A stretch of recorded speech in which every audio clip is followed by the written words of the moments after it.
Assalamualaikum warahmatullahi wabarakatuh. Bertemu lagi dengan saya Ibu Desi dalam mata pelajaran IPA.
Otot kerongkongan untuk mendorong makanan atau bolus ke dalam lambung. Kemudian selanjutnya adalah lambung, di mana getah lambung mengandung HCl atau asam klorida, enzim pepsin dan juga enzim renin. HCl berfungsi membunuh kuman yang masuk bersama makanan, pepsin berfungsi memecah protein menjadi pepton, renin berfungsi mengendapkan protein kasein yang terdapat dalam susu. Kemudian bolus atau makanan akan menjadi kimus atau bubur usus dan masuk ke dalam usus 12 jari dibantu oleh sfinkter, yaitu otot yang tersusun melingkar di antara lambung dan juga usus 12 jari. Selanjutnya adalah usus halus, di mana usus halus terdiri menjadi 3 bagian, yaitu duodenum atau usus 12 jari, yeyunum atau usus tengah atau usus kosong, dan juga ileum atau usus penyerapan. Pada duodenum terdapat saluran yang terhubung dengan kantong empedu dan juga pankreas, di mana di sini pankreas memiliki 3 enzim atau menghasilkan 3 enzim, yaitu amilase yang berfungsi mengubah amilo menjadi glukosa atau maltosa, kemudian tripsin berfungsi mencerna protein menjadi polipeptida, dan juga lipase berfungsi mencerna lemak menjadi asam lemak dan juga gliserol. Dan di sini getah empedu yang dihasilkan oleh hati berfungsi mengemulsikan lemak atau membuat lemak larut dalam air. Pada yeyunum terjadi pencernaan makanan secara kimiawi oleh enzim dari pankreas dan cairan empedu. Pada ileum terjadi proses penyerapan sari-sari makanan, dan pada dinding ileum memiliki villi atau jonjot usus untuk memperluas daerah penyerapan sari-sari makanan. Kemudian glukosa dalam hati selanjutnya akan disimpan dalam bentuk glikogen Dan asam lemak dan gliserol dan juga vitamin yang larut dalam lemak setelah diserap oleh villi usus halus akan dibawa oleh pembuluh getah bening menuju hati. Kemudian akan disimpan dalam jaringan lemak. Kemudian kita akan masuk ke dalam usus besar, di mana usus besar juga sama, terdapat 3 bagian. Yang pertama adalah ascendens atau bagian yang naik, kemudian transversum bagian mendatar, dan juga descendens bagian yang menurun. Di antara usus halus dan usus besar terdapat usus buntu atau disebut dengan sekum. Kemudian pada ujung sekum terdapat tonjolan kecil yang disebut sebagai umbai cacing atau appendix yang berfungsi sebagai imunitas tubuh manusia. Kemudian usus besar berfungsi mengatur kadar air pada sisa-sisa makanan, dan di dalam usus besar terdapat bakteri Escherichia coli yang berfungsi membantu membusukkan sisa makanan.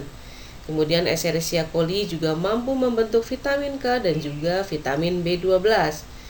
Dan sisa makanan yang tidak terpakai beserta gas akan dikeluarkan melalui anus. Selanjutnya adalah organ pencernaan tambahan, di mana yang pertama ada hati yang berfungsi sebagai detoksifikasi. Ketika dalam darah terkandung beberapa zat yang berbahaya dan bersifat racun, maka hati akan menetralisir racun tersebut sehingga tidak berbahaya bagi tubuh. Kemudian sebagai organ penyimpan zat besi dan juga vitamin A, dan menjaga keseimbangan kadar glukosa darah serta mengatur kadar kolesterol dalam darah. Yang kedua selanjutnya adalah kantung empedu yang berfungsi menyimpan getah empedu yang dihasilkan oleh hati. Getah empedu biasanya berwarna kuning kehijauan karena mengandung pigmen bilirubin. Dan getah empedu akan dikeluarkan ke usus halus dan berperan dalam mengemulsi lemak. Yang ketiga adalah pankreas, di mana getah pankreas mengandung NaHCO3 atau sodium bikarbonat dan juga enzim pencernaan yang berperan dalam pemecahan karbohidrat, protein, dan juga lemak. Dan pankreas juga merupakan kelenjar endokrin yang dapat menghasilkan hormon insulin. Selanjutnya adalah gangguan pada sistem pencernaan, di mana ini adalah beberapa gangguan pada sistem pencernaan seperti obesitas, karies gigi, MAH atau gastritis, hepatitis, diare, konstipasi, radang usus buntu, dan juga kekurangan vitamin dan mineral.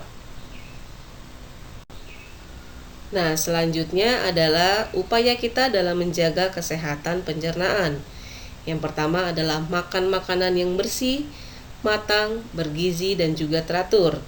Kemudian minumlah air putih minimal 2 liter per hari.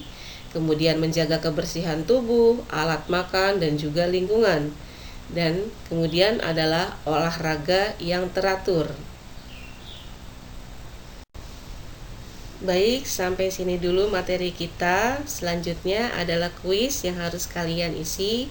Yang pertama adalah tahap proses memasukkan makanan ke dalam mulut disebut titik-titik. Yang kedua, katup yang mengatur jalannya udara dan makanan agar makanan tidak masuk ke saluran pernafasan yaitu titik-titik. Yang ketiga adalah enzim yang berfungsi mengendapkan kasein dalam susu adalah titik-titik. Yang keempat adalah pada usus halus, bagian penyerapan sari-sari makanan adalah pada bagian titik-titik. Dan yang kelima adalah appendix pada usus besar berfungsi sebagai titik-titik. Silakan kalian jawab jawaban kuis ini bersama dengan absen di kolom komentar channel YouTube ini. Jangan lupa tuliskan nama, kelas, nomor absen, dan juga jawaban kuis kalian.